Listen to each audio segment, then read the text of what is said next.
senhores telespectadores, estou a falar-lhes em frente de Lisboa. A grande cidade que se vê ao fundo é Lisboa, a Lisboa das Sete Colinas.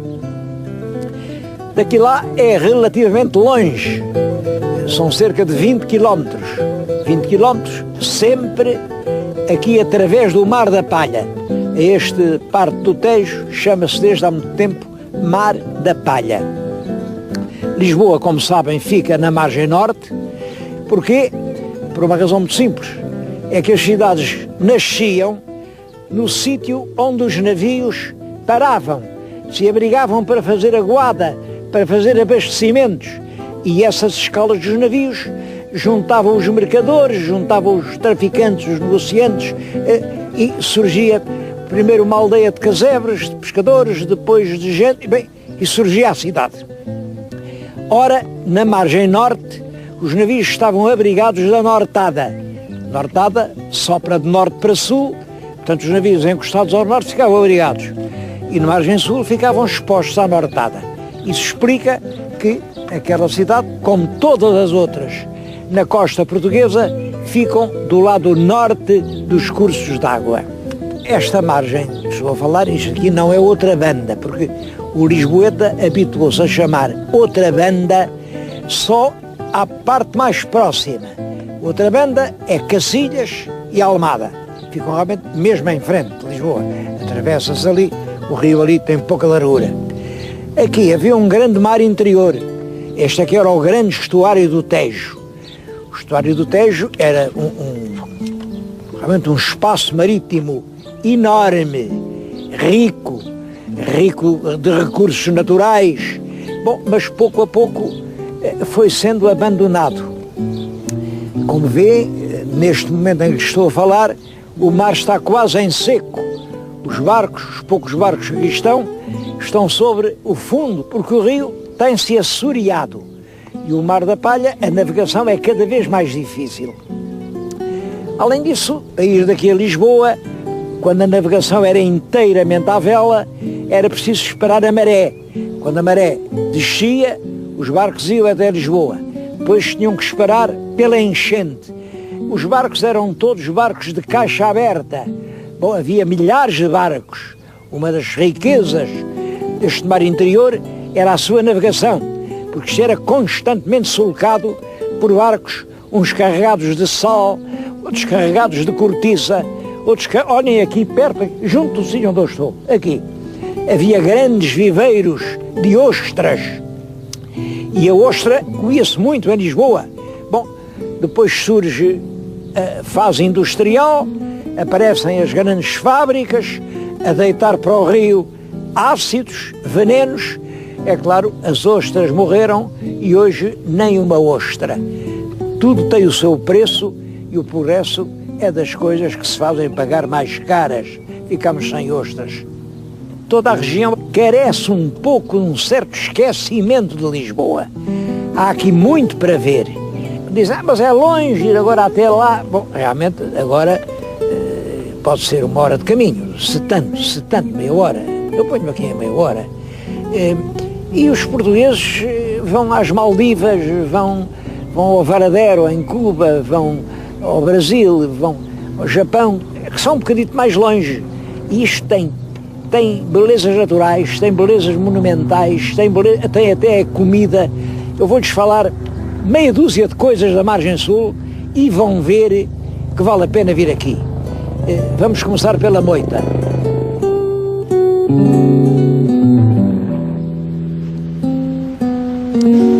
Nesta grande região do estuário do Tejo há várias câmaras municipais. Claro que há lado norte, Lisboa e Vila Franca, mas do lado sul há 6 câmaras. Há o Barreiro e a Almada, é isso que nós chamamos outra banda, e depois aqui no Mar da Palha há a Moita, Alcochete, o Montijo e o Seixal. Aqui nesta região, das presenças importantes é realmente a do touro. Estou a falar junto na Moita, aqui na praceta do touro, é um touro bravo, como veem está a cometer, e são famosos os grupos de forcados, quer aqui os da moita. Aqui na moita há dois grupos célebres, os amadores da moita e o aposento da moita, mas também há grupos igualmente célebres no Montijo, em Alcochete. Aqui os touros são uma religião. Aqui na moita há largadas de touros em maio e em setembro. Largam os animais, as ruas são vedadas com trincheiras e não há propriamente toureiros, não há nem cavaleiros, nem farpas, nem sangue. São os curiosos, valentes, que vêm ao caminho e atiram-se ao touro, tentando agarrá-lo. É claro, todos os anos há vítimas, às vezes morrem um por outro, mas desde há séculos que aqui se pega ao touro, que se discute quem tem mais força, se a besta, se o homem. Bom, claro, umas vezes é um, outras vezes são outros. É uma das curiosidades que vale a pena, na altura das festas, fazer atravessar o Tejo para vir ver. Essas festas de setembro aqui na moita podem crer que valem realmente a pena.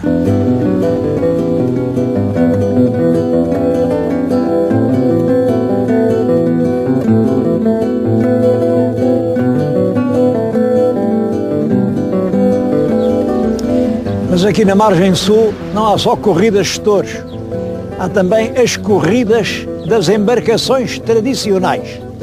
Eu agora vim aqui à Baía do Seixal, vem uma data de barcos embandeirados. Estão embandeirados porque logo que a maré suba um bocadinho e haja água, os barcos vão fazer aqui não é propriamente uma regata, porque isto não tem uma competição, mas vão todos navegar aqui no estuário do Tejo.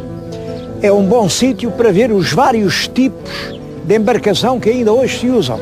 Os que são mais próximos de nós, estes três mais pequenos, são os catraios. É engraçada a palavra catraia, em português tem muitos sentidos, mas lá na minha beira a catraia é uma pequena fazenda, uma pequena terra. Aqui a catraia, o catraio é um pequeno barco. Depois dos catraios está a canoa. As canoas ainda estão aqui, ainda se fazem, fabricam e navegam, claro, já só com efeitos turísticos. A seguir aquele navio amarelo, que está todo embandeirado, tem argolas no mastro, aquilo já é um bote. O bote transportava muitas mercadorias. E o último, grande, é uma fragata, uma das últimas fragatas que ainda navegam no Tejo. Todos estes navios, durante séculos, deram vida ao rio. Hoje são uma relíquia, mas uma relíquia que ainda tem quem os estime e os conserve.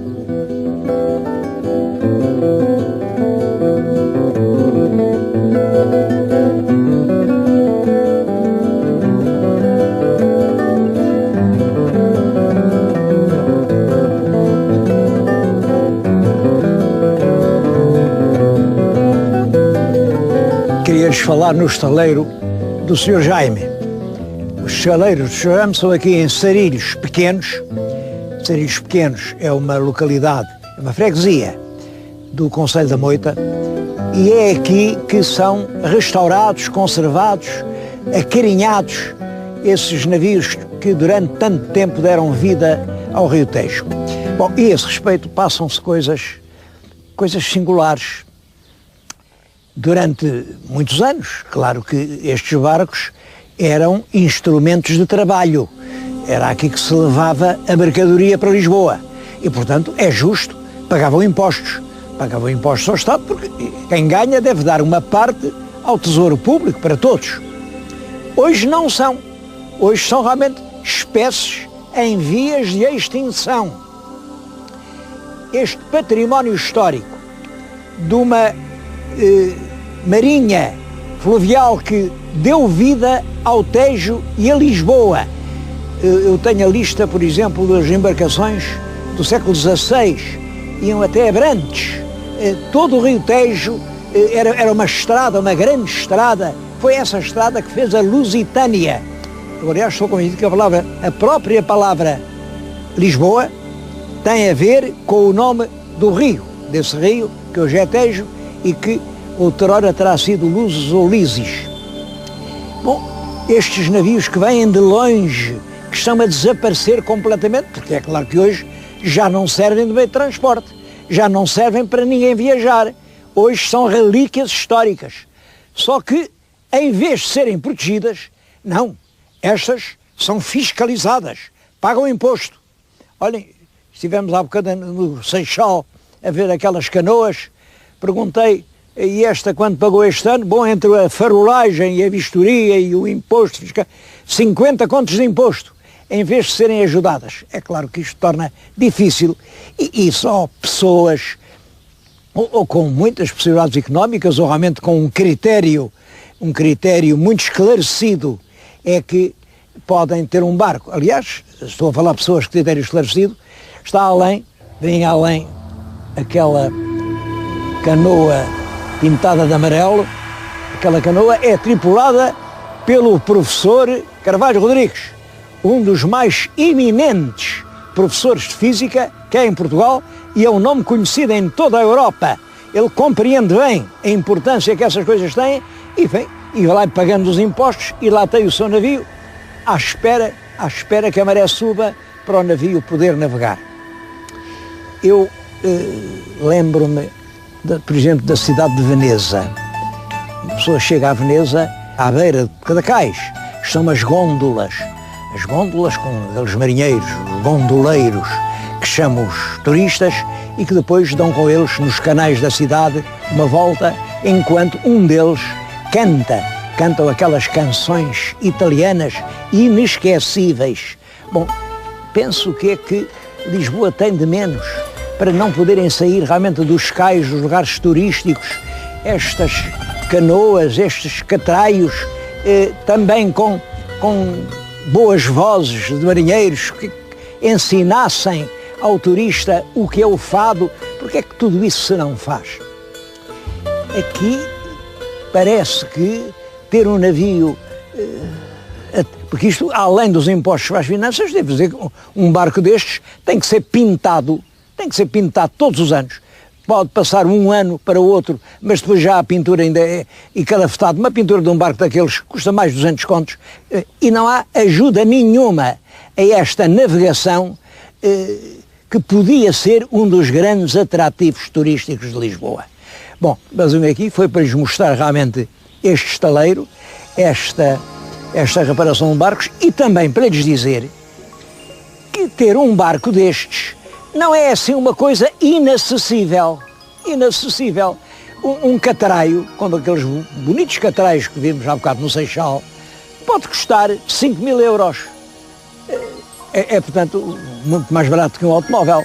Mesmo uma fragata já é um navio muito grande, bom, mas há automóveis mais caros que as fragatas, e não falta quem os compre. Portanto, é possível.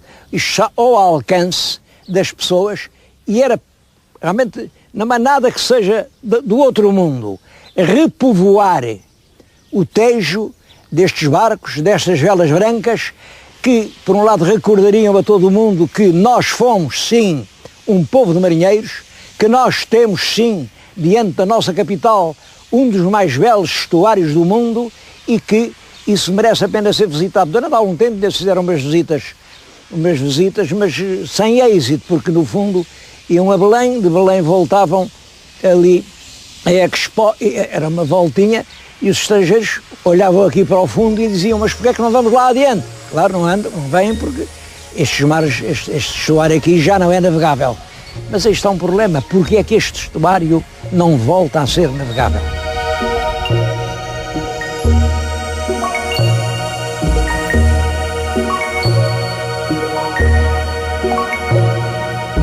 O estaleiro fica na freguesia de Sarilhos Pequenos.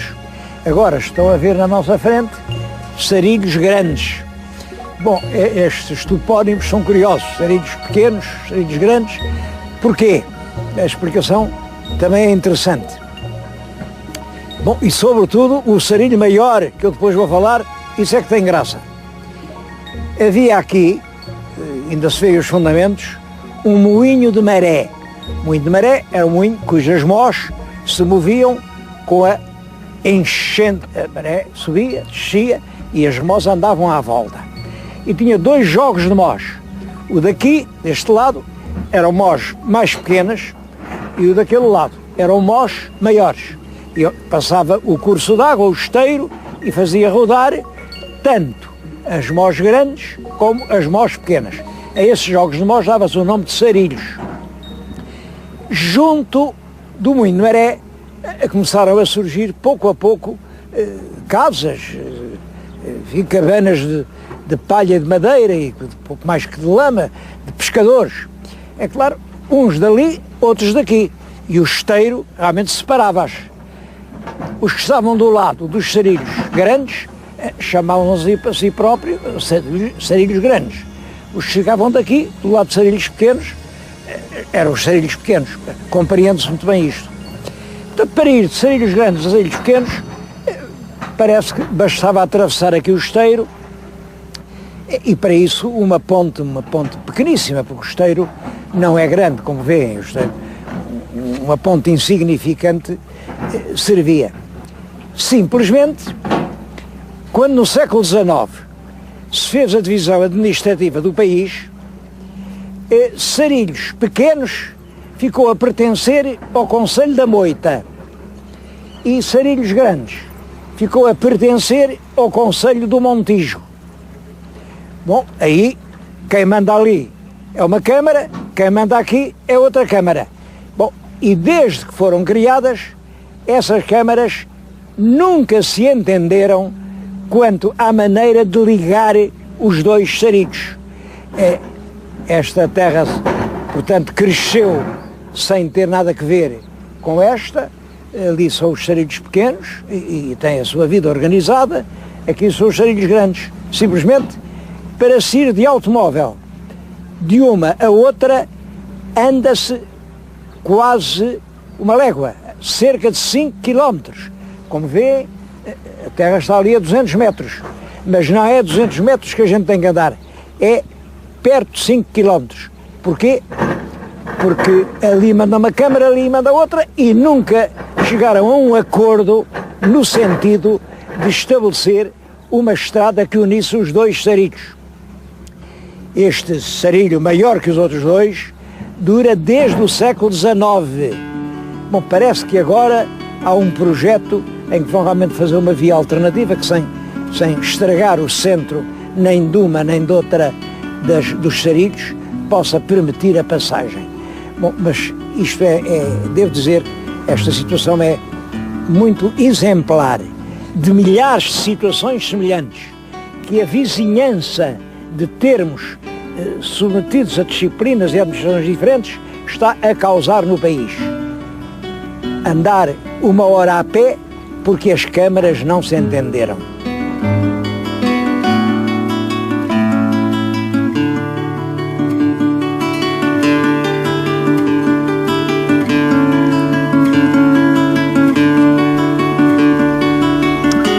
Bem, mas eu não vim à margem sul para falar na utilidade de uma reforma administrativa.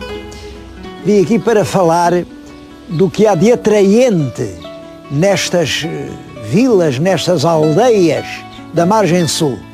Eu estou agora aqui numa rua, em Sarilhos Pequenos. Reparem nas casas.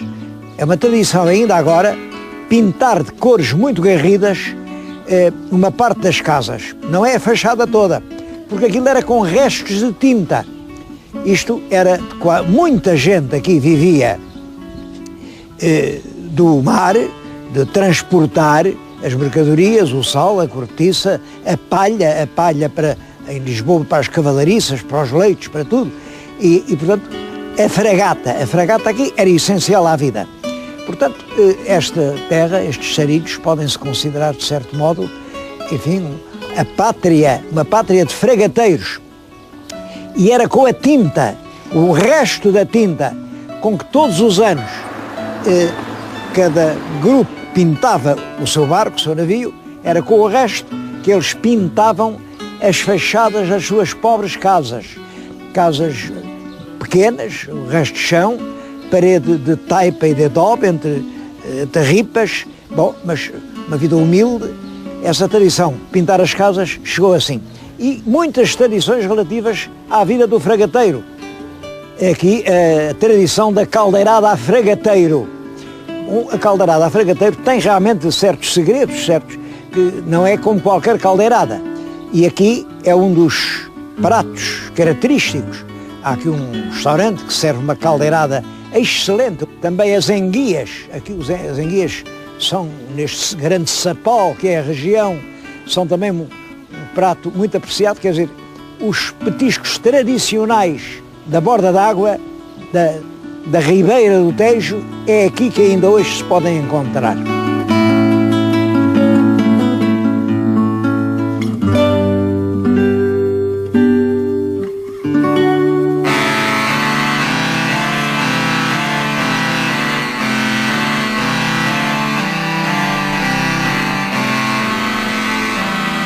As origens históricas de Sarilhos Grandes devem-se, é claro, além do tal moinho de maré, ao facto de haver aqui, no século XVI, grandes salinas, uma grande produção de sal. Ora, devo dizer que estas terras pertenciam à Ordem de Santiago. E isso tem a ver com uma certa falta de desenvolvimento delas até ao século XIX. Os mestres de Santiago não queriam repartir o proveito das terras por ninguém e, portanto, as terras ficavam assim entregues. Aqui é feita esta capela, não é por eles, está aqui uma lápide no meio da igreja que diz: aqui jaz Rui Coutrinho, da Castanheda, fidalgo da casa del Rei Dom Manuel. Do outro lado ficava o Palácio dos Coutrinhos. Palácio dos Coutrinhos, que ficava sobre as salinas. A explicação é esta, penso eu. O rei tinha direito a uma parte do sal das salinas e tinha aqui um administrador para fazer a repartição da parte que cabia à coroa, a parte que cabia à ordem. Creio que esse cargo seria exercido por este Rui Coutrinho. Ele diz apenas que é fidalgo da casa do Rei Dom Manuel. Depois, a terra tem uma segunda vaga de desenvolvimento, quando veio o ouro do Brasil, e junto com esta capelinha pequena, faz-se então uma vasta igreja, uma igreja do tempo del Rei Dom João V.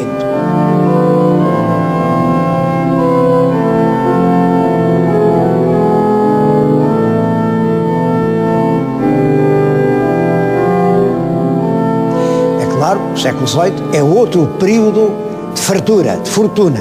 Está ali na parede, isto é construído em 1740, tempo del Rei Dom João V e do ouro do Brasil.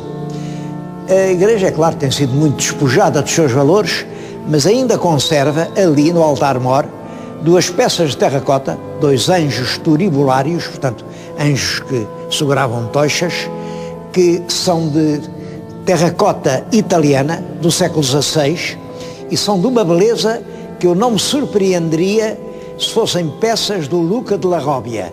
São realmente 2 pequenas maravilhas.